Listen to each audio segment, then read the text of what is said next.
Logic के साथ बताना कहाँ पे मैंने एरर छोड़ी है, फिर मैं आपको कॉन्सेप्ट करवाता हूँ ताकि आपको समझ में आए। सभी लोग ट्राई करेंगे, सिंपल कॉन्सेप्ट है।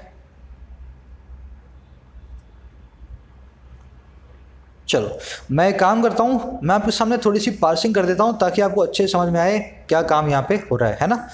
पार्सिंग कर रहा हूँ मैं, आप अपने दिमाग में करें। अगर कॉन्सेप्ट को अच्छे से समझना चाहते हैं तो parsing is the best method. Subject को ग्रीन में मार्क कर देता हूँ, वर्ब को पिंक में मार्क कर देता हूँ ताकि you get to know the real problem, है ना। चलो सब्जेक्ट मैंने मार्क कर दिए, अब मैं वर्ब को मार्क कर रहा हूँ। वर्ब को मैं रेड कर देता हूँ, है ना, रेड कर देता हूँ।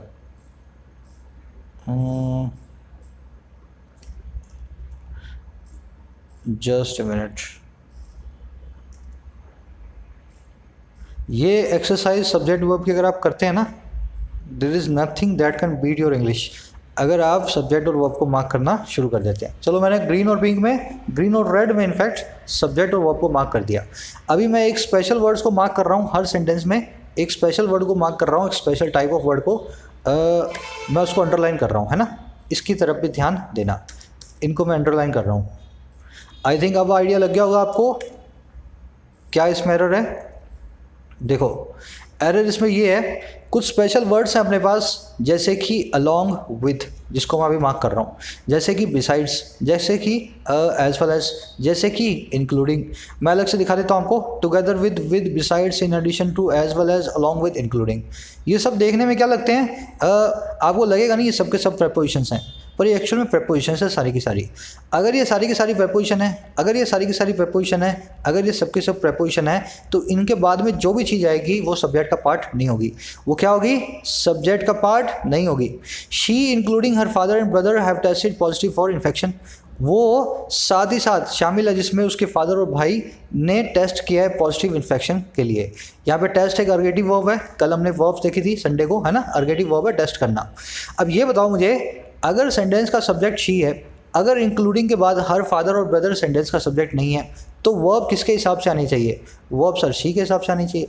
शी के लिए क्या हैव आएगा, नहीं आएगा सर, शी के लिए आएगा हैज़। समझ लो कॉन्सेप्ट क्या है। आपको इंक्लूडिंग के बाद में फादर ब्रदर दिखता है तो आपको लगता है यार ये सबके सब ने टेस्ट किया पॉजिटिव को, तो प्लूरल वर्ब लगा देता हूँ मैं, इतने लोगों ने टेस्ट किया है, उसने भी किया, उसके पापा ने भी किया, उसके भाई ने भी किया।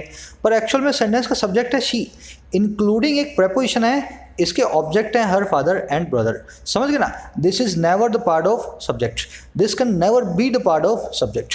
अगर ऐसा है तो वर्ब लगेगी शी के हिसाब से। अगर शी की जगह यहाँ पे दे होता तो मैं वर्ब दे के हिसाब से लगाता, तो मैं हैव भी लगा सकता था, पर मुझे सेंटेंस के ट्रू सब्जेक्ट को पहचानना है। यही काम मैंने ही के साथ करना है यहाँ पे, एज वेल एज। देखो एज वेल एज जो है ना सिमिली भी होती है और प्रपोजिशन भी होती है। अगर सेंटेंस के शुरू में आ जाए, सेंटेंस में कोई काम ना हो रहा हो, तब इसको अपने प्रपोजिशन का नाम देंगे। जैसे इस सेंटेंस के अंदर लिंक वर्ब लगी हुई है, सेंटेंस में कोई काम नहीं हो रहा, तो एज वेल एज एक प्रपोजिशन कहलाएगी। इस केस के अंदर हिज फादर इस ही का पार्ट नहीं होगा, ही के लिए वर्ब आने वाली है जो लगेगी इज, ना कि are. He is a renowned artist as well as his father, है ना, अपने पापा की तरह वो भी एक रिनाउंड आर्टिस्ट है, सब उसको जानते हैं, ऐसा एक आर्टिस्ट है।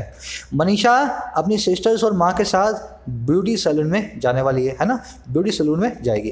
किसके साथ, मनीषा अपनी सिस्टर्स और माँ के साथ।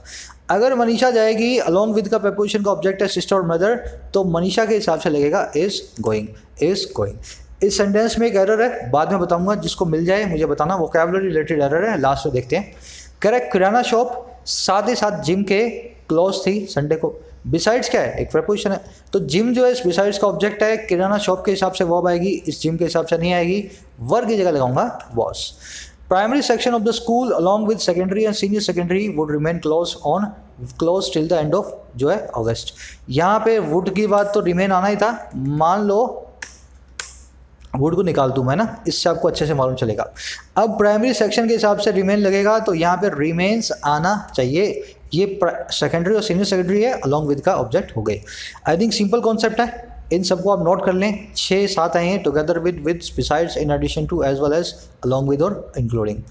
अब फटाफट से आप आज के क्विज को सॉल्व करेंगे, इसी कॉन्सेप्ट के ऊपर बेस्ड है। जहाँ जहाँ आपको ये प्रपोजिशन इस क्विज में मिल जाए उन प्रपोजिशन को सब्जेक्ट से अलग कर दें, फिर सब्जेक्ट को देखें, अगर वो सिंगुलर है तो सिंगुलर वर्ब लें, प्लूरल है तो प्लूरल वर्ब उसके हिसाब से आप लेंगे। इसमें एरर ये थी, ये सलून है ना, सलून इसका मतलब होता है ऐसी जगह पे जहाँ पे आप बैठते हो, पीते हो, खाते हो, है ना, सलून बोलते हैं उसको। एक्चुअल में ब्यूटी सलून होता है ना, वो ब्यूटी सलून नहीं होता, वो ब्यूटी सैलून होता है ना। गलत बोला जाता है इंग्लिश में, आप सलून बोलते हैं ना, मैं सलून में जा रहा हूँ बाल कटवाने। सलून का मतलब होता है बार, जहाँ पे लोग शाम में मिलते हैं, ड्रिंक्स लेते हैं, बातचीत करते हैं। तो वो सलून में नहीं जा रहे आप, बाल कटवाने बार में नहीं जा रहे, नाई के पास जा रहे हो। तो ब्यूटी सैलून होता है SALON। आगे बढ़ते हैं, चलो। ये कॉमनली कंफ्यूज वर्ड है सलून और सैलून, है ना, इनमें बहुत कंफ्यूजन होती है। क्वेश्चन आ जाएगा तो सीधे सीधे आप गलत करेंगे, इस पर याद रखें इसको। चलो आगे बढ़ते हैं। कह रहा है states have also been asked to ascertain the opinion of parents on this issue, although it is unclear how they can do this in short window given to them। कह रहे स्टेट्स को साथ में ये भी आस्क किया गया है, उसको ये भी कहा गया है राज्यों को